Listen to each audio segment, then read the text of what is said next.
ओम शांति। संगम युग के हम सभी पद्मा पदम भाग्यशाली आत्माएं हैं, क्योंकि स्वयं भगवान हम बच्चों को पढ़ाते हैं। और जैसे बाबा की मुरली आज हम सभी ने सुना कि हम बच्चों को चिंता रहना चाहिए। चिंता मतलब फिक्र रहना चाहिए, लक्ष्य रहना चाहिए, कुछ करने की उम्मीद होना चाहिए। और चिंता रहना चाहिए कैसे सुखधाम आए। तो सुखधाम आने से पहले बाबा ने जो कहा है, तुम बच्चे बहुत ही पद्मा पदम भाग्यशाली हो। क्योंकि बाबा मुबारक क्यों देते हैं? किसी को कुछ प्राप्त होता है, कोई जीत जाता है तो उसको मुबारक दिया जाता है। तो हम भी सत्युग में जाने वाले हैं, तो इसलिए हमारी तकदीर बहुत ऊंची है। अगर ये नशा रहे, निश्चय रहे, तो हम ब्राह्मण जीवन में कभी थकेंगे नहीं। साथ साथ में हम बच्चों को लक्ष्य लेना चाहिए। जैसे कोई बिजनेस करता है, कोई घर का काम में बिजी रहता है, कोई जॉब करता है, लेकिन एक लक्ष्य ले लें कि बाबा को प्रत्यक्ष करने के लिए मुझे इस विशेषता को अपनाना है, क्वालिटी को अपने जीवन में लाना है। तो उसके द्वारा क्या होगा, आप अटेंशन जाएगा आपका मुरली की ओर, योग की ओर। और दूसरी बात, आपकी जीवन में धारणाएं पक्की होती जाएगी। तब बाबा हम बच्चों को मुबारक देते हैं, भाई आप पद्मा पदम भाग्यशाली, हाँ सत्युग में जाने वाले हो। सत्युग में क्या होगा? सुख होगा, शांति होगी, आनंद होगा। वहां कोई पैसे की गिनती नहीं होगी, अनगिनत, अनलिमिटेड। तो वो प्राप्त करने की तरीका क्या है?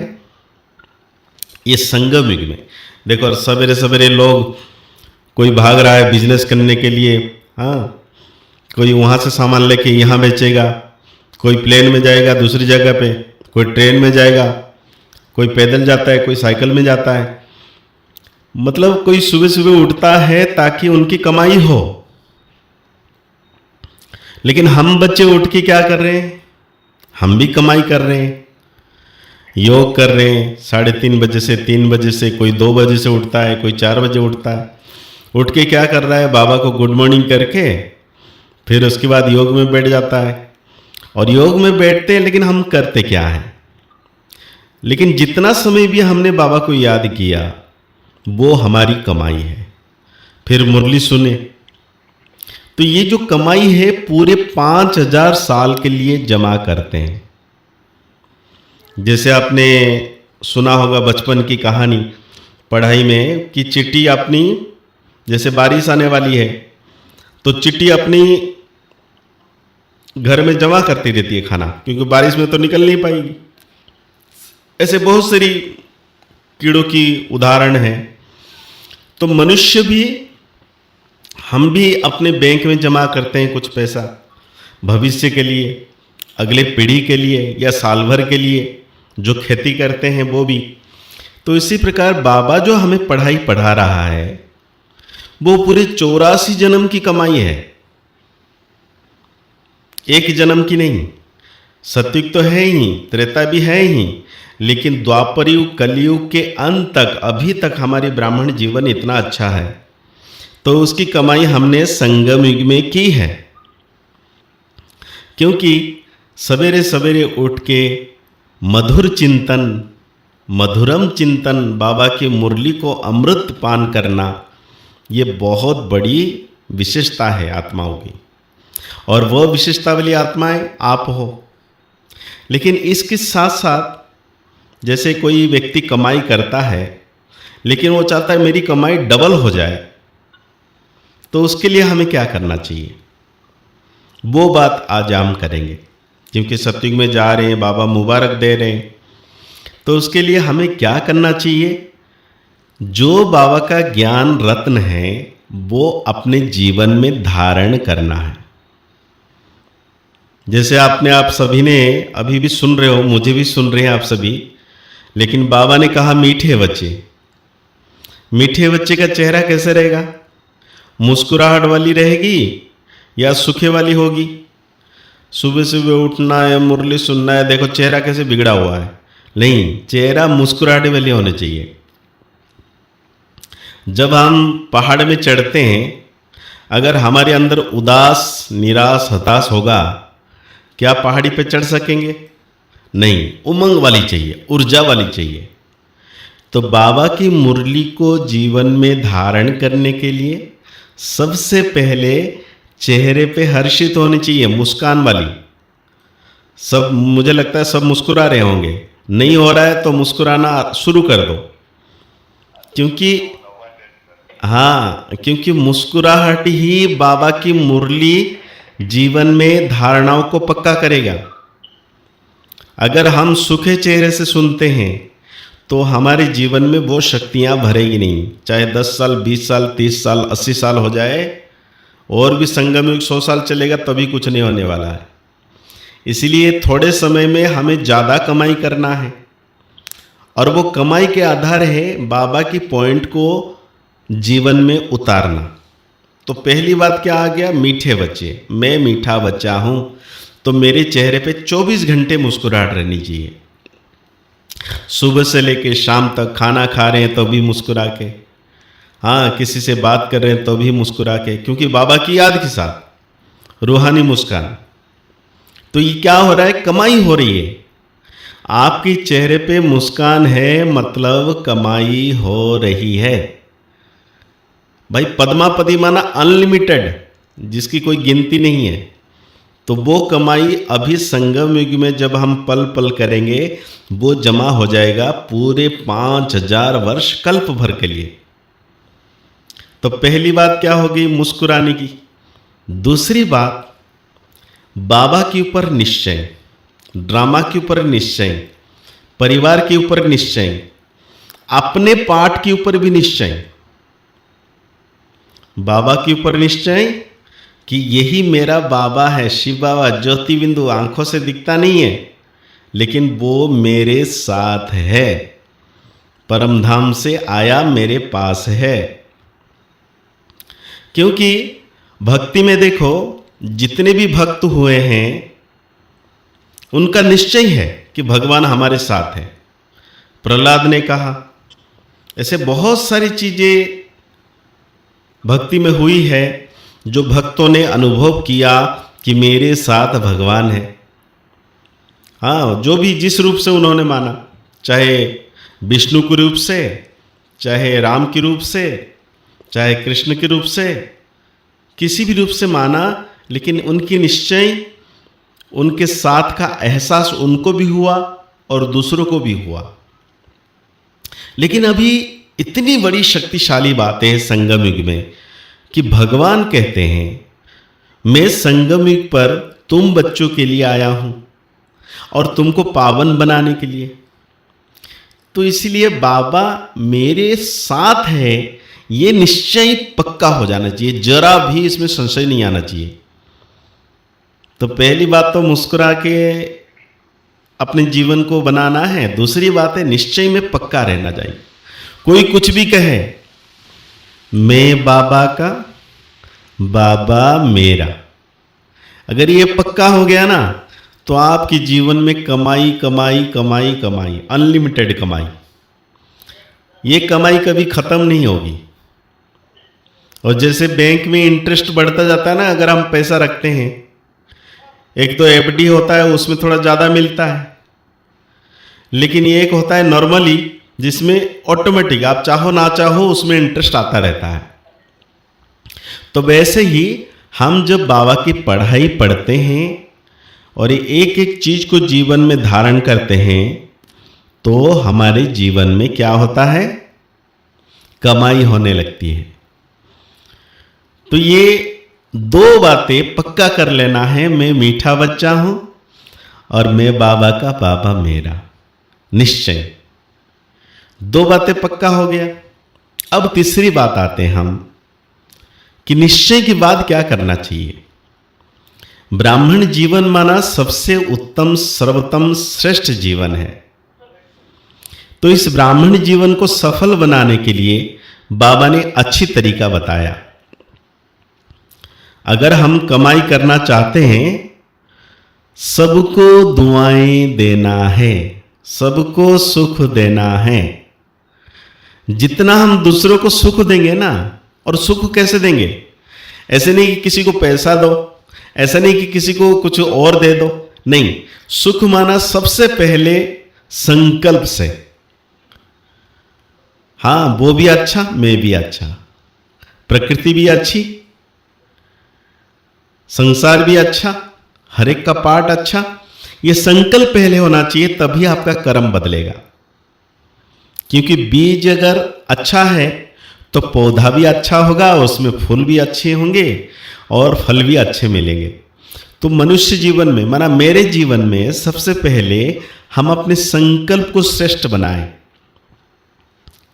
तो उसके लिए एक अभ्यास मैं आप सभी को बताता हूं कि सुबह से लेकर शाम तक आप सभी अच्छे शब्दों का उच्चारण करें। जैसे आज तो बहुत अच्छा लग रहा है ना? एक शब्द मैं सभी को सिखाता हूं भट्टी में, योग भट्टी में, बढ़िया। तो ये जो बढ़िया बोलते हैं या अच्छे अच्छे शब्द उच्चारण करते हैं, आनंद आ गया, बहुत अच्छा लग रहा है, भले कुछ अच्छा नहीं लग रहा हो, लेकिन आपको जब अच्छे शब्द उच्चारण करने का आदत बन जाएगी आपको, तो आपकी जीवन दुआओं के पात्र बन जाएगा। उससे क्या होगा? आपके संकल्प दिव्य बन जाएंगे। और जब भी आप किसी को देखेंगे तो ऑटोमेटिक उस व्यक्ति के लिए, वस्तु के लिए, प्रकृति के लिए, पशु पंछी के लिए आपकी संकल्प पवित्र वाला निकलेगा, सुखदाई वाला निकलेगा। अगर आपने किसी को सुखदाई संकल्प दिया तो उसका लाखों करोड़ों गुना आपके खाते में जमा हो जाएगा। जैसे बारिश हो रही है, बहुत ज्यादा बारिश हो रही है, पानी भर गया, बाढ़ आ गई, नाला पच ऐसे गंदगी फैल गई, लेकिन उस स्थिति में आपका स्थिति नहीं बदलना चाहिए।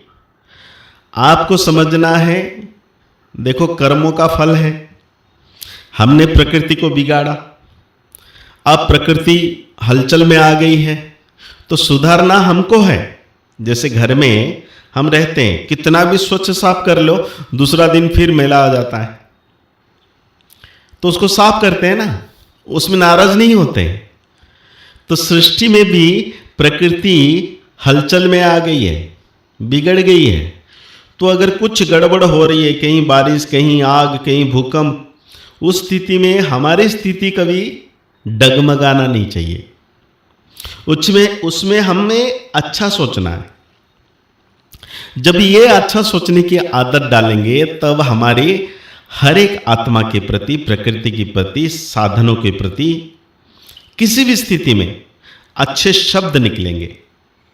और वो अच्छे शब्द आपके मन के, संकल्प के सेवा आपको धनवान बना देगा। देखिए, ब्राह्मण जीवन में बाबा कहता है अप्राप्ति कोई वस्तु नहीं है, लेकिन फिर भी हमारे पास बहुत सारी चीजें कमी हैं जो बाबा को बोलते रहते हैं, बाबा हमें ये चाहिए, बाबा प्लीज ये करा दो, वो करा दो। लेकिन बाबा कहते हैं बच्चे तुम मेरे समान बन जाओ। मतलब क्या है कि हमें भी संकल्प से इतनी शक्तिशाली बनना है। जैसे मैंने पहले कहा, निश्चय, क्योंकि मुझे किसने कहा। आज देखो, हमारे चाहे देश के हो, विश्व को हो, कोई भी एक बात हाईलाइट वाला होती है ना, वो सबके मन में छप जाता है। जैसे सरकार कहेगा कि आपको ये करना है, तो सबके मन में छप जाएगा। वैसे ही बाबा जो हमें कहता है, वो अगर मेरे मन में छप गया तो मेरे जीवन में आनंद ही आनंद है। क्योंकि आने वाले समय पर हम बच्चे क्या, मैं बच्चा, सब अपने कंधे पर हाथ लगाओ, मैं बच्चा। तो ये जो मैं बच्चा है ना, जब ये नशा रहेगा कि मैं बच्चा भगवान को प्रत्यक्ष करने वाला हूं। देखो बाबा कई मुरली में कहता है, मेरे बच्चे मुझे प्रत्यक्ष करेंगे। अगर भगवान को प्रत्यक्ष होना था तो वो तो हो जाते, लेकिन ये जो बच्चे हम चुने हुए बच्चे हैं, मुरली सुनते हैं, शुद्ध भोजन खाते हैं, पुरुषार्थ कर रहे हैं दुआएं देने की, दुआएं लेने की, तो यही बच्चे ही भगवान को प्रत्यक्ष करेंगे। और कैसे करेंगे? अपने कर्मों से। वो कर्म क्या है? ये जो 5 कर्म इंद्रियां हैं, 5 तत्वों की प्रकृति से बनी हुई शरीर है। इस शरीर के द्वारा, इस कर्मेंद्रियों के द्वारा दूसरों को सुख देना है। जिसे बाबा कहते हैं ना, आंखें कभी भी क्रिमिनल नहीं होना चाहिए। आंखों से कभी बुरा देखना नहीं। बुरा देखना माना क्या है? किसी की अवगुण जरा भी नहीं देखनी है। मतलब जो व्यक्ति आपके लिए बुरा करता है तो भी आपकी नजर अगर उसके लिए अच्छा हो जाए तो समझ लो आप पद्मापति बन ही रहे हो। करोड़पति नहीं, अरबपति, खरबपति नहीं, पद्मापति बन रहे हो अगर सिर्फ आपकी नजर दृष्टि बदल गई दूसरे के लिए। बाबा कहते हैं ना, निंदा हमारे जो करे मित्र हमारे वो। अगर ये स्थिति तक हम पहुंच गए तो आपकी कमाई कमाई कमाई कमाई कमाई, और वो 5000 साल तो है ही, इस ब्राह्मण जीवन में भी कमाई। आप सोच नहीं पाएंगे कि आपके पास धन कहां से आया, आप सोच नहीं पाएंगे कि आपको सहयोग किसने दिया। ऑटोमेटिक सब जीवन में होता जाएगा। बस हम बाबा की पर निश्चय रख के ये पुरुषार्थ करते रहें, अपनी कर्मेंद्रिय को श्रृंगार करते रहें। जिसको भी मैं देखूं कि वो परमात्मा की संतान है, वो बहुत विशेषता वाली है। आप सोचो, रास्ते में जा रहे हो और एक सोना, कोई वस्तु, ऐसे मूल्यवान वस्तु, सोना कहो, हीरा कहो, आपको दिखा मिट्टी के अंदर चमकता हुआ, लेकिन वहां जो मिट्टी है ना, वहां गंदगी भी पड़ी है, मैला भी पड़ा हुआ है, लेकिन है चमकदार। आप पहचान गए कि वो हीरा है या अनमोल मणि है या सोना है, गोल्ड है। तो वो गंदगी, जो मैला मिट्टी पड़ी हुई है, आप उसकी चिंता करेंगे या उसको छोड़ के सोने को उठा लेंगे? ऑटोमेटिक वो गंदगी को आप फर्क नहीं पड़ेगा, आपको लगेगा भी, आप हाथ धुलाई कर लेंगे, लेकिन आप उस गोल्ड को एक्सेप्ट करेंगे। तो आप सोचो, हर एक के जीवन में जो भगवान का बच्चा है, इस सृष्टि पर हर प्राणी अपना अपना पार्ट बजा रहा है, और उसमें मनुष्य भी विशेष पार्टधारी है। तो बाबा का एक एक मनुष्य आत्माएं जो बाबा का बच्चा है, चाहे ज्ञान में हो या अज्ञान में हो, चाहे ज्ञान में चले या ना चले, उस आत्मा के लिए, उस आत्मा के अंदर कितनी विशेषताएं हैं, अगर ये सोचें हम, तो वो जो उसकी जो नेगेटिविटी हमारे अंदर असर कर रहा था वो नहीं करेगा। और ये पुरुषार्थ अगर आपने कर लिया, आपको धनवान, गुणवान, संपत्तिवान बनने में कोई रोक नहीं सकता। क्योंकि हम क्या कर रहे हैं? अपने अंदर अच्छाई भर रहे हैं। क्योंकि दूसरों के अंदर हम अगर नेगेटिव देखेंगे तो हमारे अंदर नेगेटिव भर रहे हैं, अगर पॉजिटिव देखेंगे तो पॉजिटिव भर रहे हैं। इसलिए एक शब्द हमेशा आप लोग याद रखना, ये मन में संकल्प पक्का कर लेना कि मैं भी अच्छा, वो भी अच्छा। क्योंकि बाबा बार बार कहता है, मेरे बच्चे तुम मास्टर सर्वशक्तिवान हो। बाबा, मैं तो ईंट पत्थर भी उठा नहीं पाता हूं, मेरे बैंक में तो बैलेंस नहीं है, मेरी संबंध खराब है, मेरी रिलेशन उसके साथ ये है, प्रॉब्लम है, वो प्रॉब्लम है, हाँ मेरे शरीर में ये बीमारी है। आप मास्टर सर्वशक्तिवान कैसे कहते हो? क्योंकि बाबा देख रहा है मेरे अंदर वो शक्तियां हैं। ये जो मेल कर्मों के हिसाब से, शरीर की हिसाब किताब, संबंधों की हिसाब किताब जो भी चल रहा है वो थोड़े समय के लिए है, लेकिन ओरिजिनल स्वरूप क्या है मेरा? मैं जैसे राजा का बच्चा राजा, मैं भगवान का बच्चा मास्टर भगवान, मेरे अंदर दिव्य शक्तियां हैं, मैं अनमोल मणि हूं। अगर मैं अपनी पहचान अपने ऊपर निश्चय और परमात्मा के ऊपर निश्चय करके अपनी कर्मेंद्रियों को श्रृंगार कर दिया, मतलब आंखों से अच्छा देखा। जैसे बाबा ने कहा ना कल कि भाई क्रोध नहीं करना,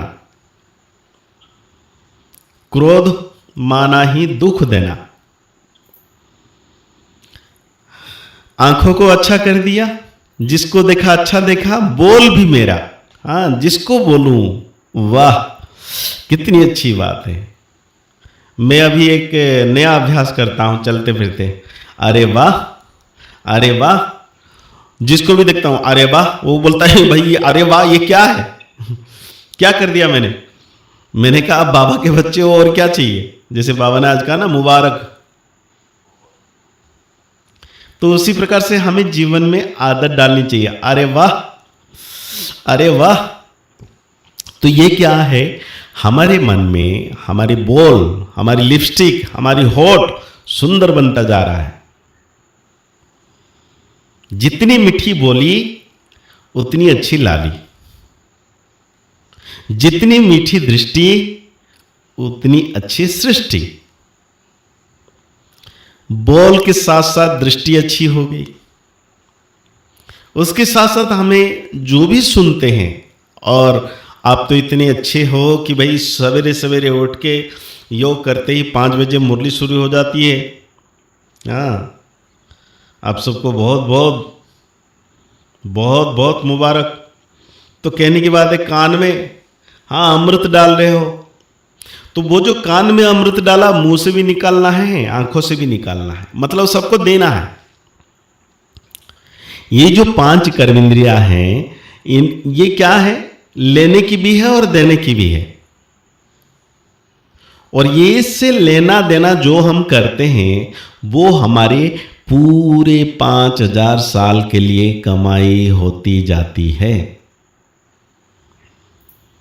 तो आंखों से सबको शुभ दृष्टि देना है, मैं भी अच्छा वो भी अच्छा, वाह क्या बात है। और बोल से हर समय मीठा बोल, क्योंकि क्रोध कहां से शुरू होता है? चुप रहने से क्रोध नहीं होता है। चुप रह के आप कितना भी चेहरा बिगाड़ लो, वो सामने वाले को इतना क्रोध नहीं आएगा, लेकिन एक शब्द बोल दिया वहां महाभारत शुरू हो गया। तो जब हम बोल की प्रैक्टिस करते हैं दिन भर सुबह से लेकर शाम तक, उसमें सिर्फ अच्छे अच्छे शब्द बोलें। हाँ टाइम लगेगा, लेकिन आदत पड़ जाएगी, फिर कोई भी कुछ भी बोले आपके मुंह से अच्छे निकलेंगे। अभी द्वापर से हम लोगों ने प्रैक्टिस कर लिया नेगेटिव बोलने का।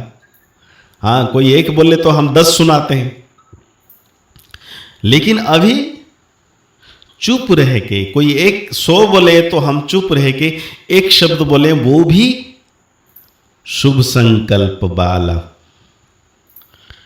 तो इससे क्या होगा? हमारी कमाई होगा। कान से सुने तो कमाई, मुंह से बोले तो कमाई, आंखों से देखें तो कमाई। वही शरीर को चलाने के लिए 5 कर्मेंद्रियां, जैसे नाक से हम ऑक्सीजन लेते हैं, वो शुद्ध संकल्प ही हमारी शरीर को स्वस्थ बनाता है। और बाबा ने हमें कहा है तन मन धन श्वास संकल्प से इस संसार को स्वर्ग बनाना है। तभी तो बाबा मुबारक देते हैं। भाई इतनी ऊंची बात है कि कलयुग में जो पत्थर समान है, हाँ सतयुग में तो सोने के सिक्के होंगे, वो भी अनगिनत, यहां तक कागज के नोट है। लेकिन जो भी है, हम इस चीज से, जब हम अपने तन मन धन से अपने लिए, किसी और के लिए नहीं, अपने लिए पूरी प्रकृति को स्वतः प्रधान बना रहे हैं, संगठन शक्ति को मजबूत कर रहे हैं, तो ये हमारी कमाई है। तो पूरे 84 जन्म की कमाई हमारी 5 कर्म इंद्रिया, हम उसको सफल करें। जैसे आप सेंटर में जाते हो, चाहे रिट्रीट सेंटर में जाते हो, शांति सरोवर कहो, साइलेंस रिट्रीट सेंटर में जाते हो, तो वहां जब भी आप तन की सेवा करते हो, हाथों से पैदल चल रहे हो, कुछ भी कर रहे हो। अभी मैं आपको बताऊं एक अनुभव सेवा के हिसाब से। अभी अभी हम गए थे थाईलैंड और इंडोनेशिया गए थे। तो वहाँ भट्टी भी हुई, क्लास भी हुई और साथ में घूमना भी हुआ। कई जगह पे घूमने के लिए गए। जहाँ भी हम जाते थे वहाँ के अज्ञानी लोग वो भाग भाग के हमारे पास आते थे।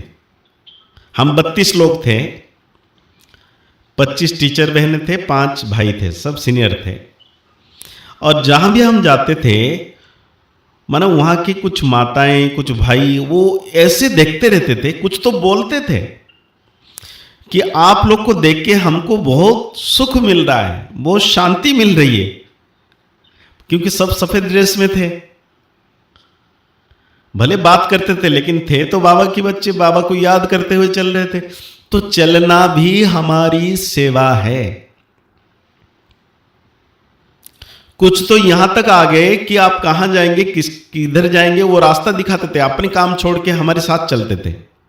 माने वंडरफुल। आप देखो दूसरे देश में गए हो, उनको क्या मतलब है, लेकिन आपकी आत्मा की दिया जल उठा, उसमें जो प्रकाश निकला ना, वो सबको मिलता है। आप बाबा से शांति की किरणें ले रहे हो, आनंद की किरणें ले रहे हो, प्यार की किरणें ले रहे हो, माना ऑटोमेटिक आपसे फैल रहा है प्रकाश। तो वो आत्मा को महसूस होता है। तो ये जो देना होता है ना, आप घूम भी रहे हो, चल भी रहे हो, तो आपकी कमाई हो रही है। इसलिए बाबा कहते पद्मा पदम भाग्यशाली आत्माएं हो। तो ये संगम युग को हमें इतना दिल से अपनाना है, पल पल पल पल सफल करते चले, क्योंकि यही एक कमाई का साधन है। जैसे आपने देखा होगा ना, मार्केट में, कई मार्केट में ऐसे टाइम होता है कि 8 से 12 बजे तक मार्केट चलेगा, उसके बाद बंद हो जाएगा। इतने समय में जो खरीदारी, जो बेचना है वो करना है। तो संगम युग ये समय है, सिर्फ इतना समय हमारे पास मिला है, तो इसलिए हम इसको गंवाए नहीं, कमाए बस। और कमाने की जो 5000 साल हमारा जमा हो जाएगा, हम कभी द्वापर में भी हम दुखी नहीं होंगे। वो तो थोड़ा बहुत ऐसे चलेगा, लेकिन ये कलयुग में ज़्यादा दुखी हो गए हैं। लेकिन बाबा कहते पूरे ये जो परमात्मा की पढ़ाई पढ़ रहे हैं, पूरे जन्म जन्म कल्प कल्प भाग्यवान बन जाओगे आप। तो इसलिए समय को सफल करें, तो ये अभ्यास करें, चलते फिरते उठते बैठते अच्छे शब्दों की रचना। क्योंकि मैं मास्टर क्रिएटर हूं। बाबा कई बार मुरली में कहते हैं, बच्चे विचार सागर मंथन करो। विचार सागर मंथन मतलब जो बाबा ने कह दिया मुरली में, वो मेरे जीवन में कहां तक और कितना आया है। तो इसलिए शुरू से जो मैंने बात बोला है, पहली बात मुस्कुराना, इसको कभी नहीं छोड़ना। चाहे पैरों में कांटा चुभ जाए या हाथ में चाय बनाते हुए गर्म चाय गिर जाए, तो भी आप मुस्कुराना। क्योंकि हिसाब किताब तो चलती रहेगी। बुखार आएगा, पेट की बीमारी होगी, कुछ भी होगा, लेकिन हमारे चेहरे पे मुस्कुराहट नहीं जानी चाहिए। और निश्चय बुद्धि, मैं बाबा का, बाबा मेरा। ये जो दिल की लगन लगेगी, मैं बाबा का बाबा मेरा, और कुछ नहीं दिखना चाहिए। अनुभव अनुभव अनुभव। और मैंने देखा जब हम टूर में जा रहे थे कहीं घूमने इधर उधर, हर समय बाबा की बात चलती थी, कोई दूसरी बात नहीं चलती थी। क्योंकि भट्टी में जो क्लासेस हुई, सब कुछ अनुभव हुआ सबको। एक तो अनुभव करते थे बाबा मेरे साथ हैं, संग संग चलता है। और दूसरी बात है, हर एक के मुंह से कुछ भी हो जाए बोलते थे बढ़िया। तो अच्छे शब्दों की रचना, हम मास्टर रचनाकार हैं, नेगेटिव जरा भी नहीं। क्योंकि नेगेटिव, बाबा कहते हैं ना, रावण राज्य में बहुत दुखी हो गए हैं और रावण ने हमारा संस्कार बदल दिया है, परिवर्तन कर दिया है। लेकिन अब हम बच्चों को इतना बदलना है, इतना बदलना है कि संसार बदल जाए आपको देख के। वाह, कितने अच्छे मुस्कुरा रहे हैं। और मुस्कुराहट भी कौन सी? बाबा की याद वाली। बोल भी कौन सी? बाबा की याद वाली। हर कर्म में जब हम बाबा की शक्तियों को अपनाते हैं तो हम धनवान, गुणवान, संपत्तिवान बन जाते हैं। इसलिए बाबा हम बच्चों को देते हैं मुबारक। भाई किसकी लॉटरी लग गई तो क्या बोलेंगे आप? अरे मुबारक हो, आपकी लॉटरी लग गई। तो हमारे भी बहुत बड़ी लॉटरी लग गई है, पूरे 84 जन्म की संपत्तिवान, धनवान बनने की। हाँ, मुस्कुराते रहो। भले अकाउंट में नहीं आया, भले सत्युग में नहीं पहुंचे, लेकिन पहुंचने वाले ये तो कंफर्म है ना, 100% कंफर्म है। देखो, आपने ट्रेन का टिकट ले लिया है ना, 4 तारीख को जाना है, अभी 3 दिन बाकी है, या 15 दिन बाकी है, या 30 तारीख को जाना है, 20 दिन बाकी है। लेकिन 20 दिन आपको खुशी रहती है, अरे वाह मेरा टिकट कंफर्म हो गया है और मुझे ट्रेन में सीट में, एसी में या स्लीपर में बैठ के वहां तक पहुंचना है, मेरी सीट फिक्स है। तो बाबा ने हमें चुन लिया, मतलब मेरा टिकट निकल गया, मेरा सीट भी फिक्स है। बस मुझे पुरुषार्थ करना है, उसके लिए तैयारियां करना है, समय पर पहुंचना है। तो समय को महत्व देते हुए ब्राह्मण जीवन में जब पुरुषार्थ करते हैं, जैसे मुरली आप सुनते हैं 5 बजे, हाँ 4:45 बजे शुरू हो जाता है, तो आप सब रेडी होकर टाइम पर पहुंच जाते हैं। ऐसे नहीं कि लेट में पहुंचे। एक जब हम मन को समय अनुसार चलाते हैं तो समय अनुसार हमें पल पल सफलता मिलती है। इसलिए समय, संगम युग में समय को जो महत्व देता है वही धनवान, संपत्तिवान, गुणवान बन जाता है।